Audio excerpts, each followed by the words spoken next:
বিসমিল্লাহির রহমানির রহিম। আসসালামু আলাইকুম। সূরা মুলুক।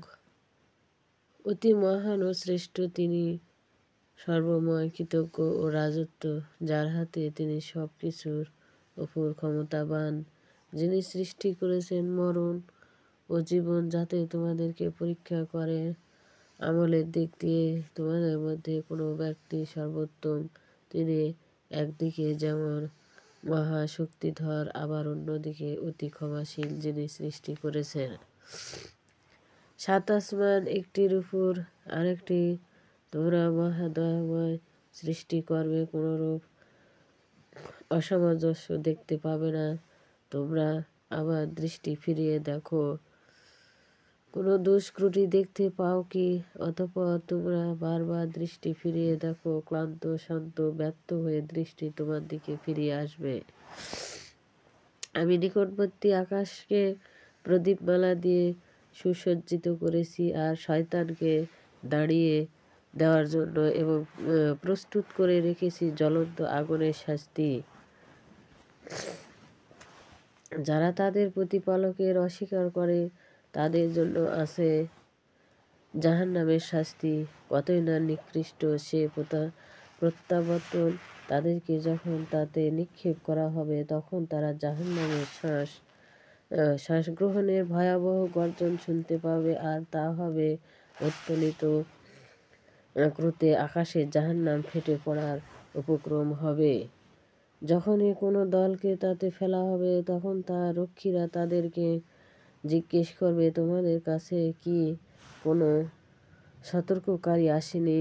তারা জবাব দেবে, হ্যাঁ, অবশ্যই আমাদের কাছে সতর্ককারী এসেছিল, কিন্তু আমরা তাদের অস্বীকার করেছিলাম আর আমরা বলেছিলাম, আল্লাহ কোনো কিছুর অবতীর্ণ করেননি।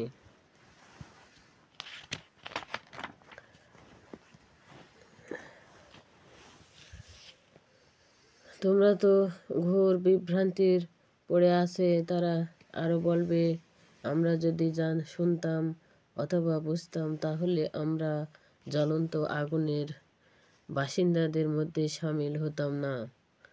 তারা তাদের অপরাধ স্বীকার করবে।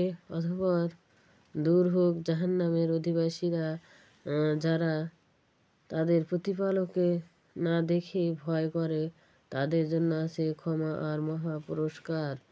তোমরা তোমাদের কথা চুপে চাপে বলো আর উচ্চ স্বরে বলো, তিনি মানুষের অন্তরের গোপন কথা সম্পর্কে পুরোপুরি অবগত।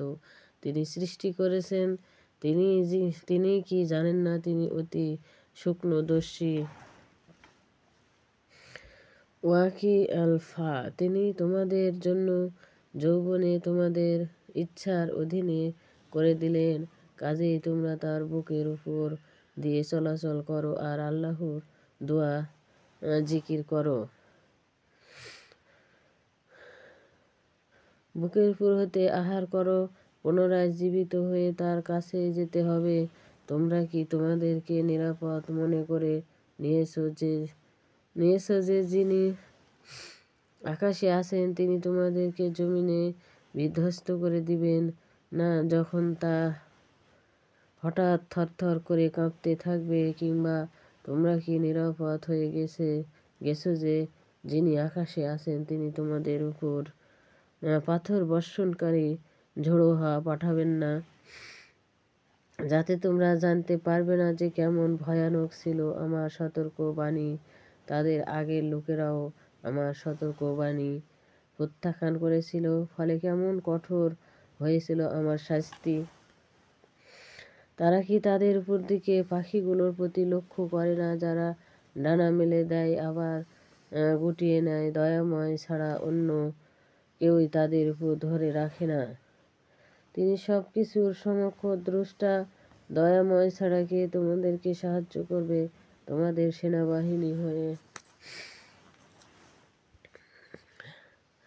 কাফিরেরা তো কেবল ধোঁকায় পড়ে আছে। অথবা এমন কে আছে যে তোমাদেরকে রিজিক দিবে যদি তিনি তার রিজিক বন্ধ করে দেন?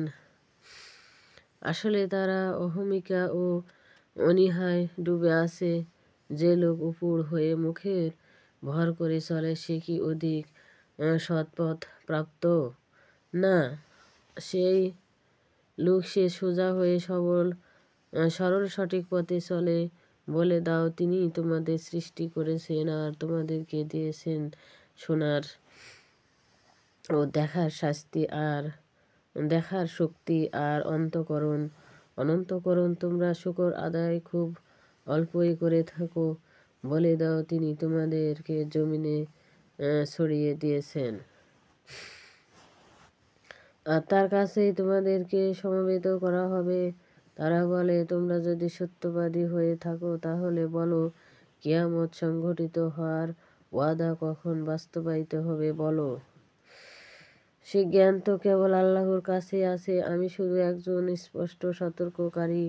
অতঃপর যখন তারা তাকে অর্থাৎ কিয়ামতকে নিকটে উপস্থিত দেখতে পাবে, তখন কাফেরদের মুখ মলিন হয়ে যাবে আর তাদেরকে বলা হবে, এই তো ওয়াদা বাস্তবায়িত হয়েছে যা তোমরা চালিয়ে। বলো, তোমরা ভেবে দেখেছো কি,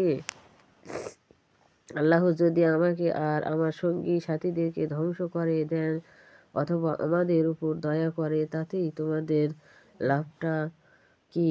মর্মান্তিক শাস্তি থেকে কাফেরদের বাঁচাবে কে?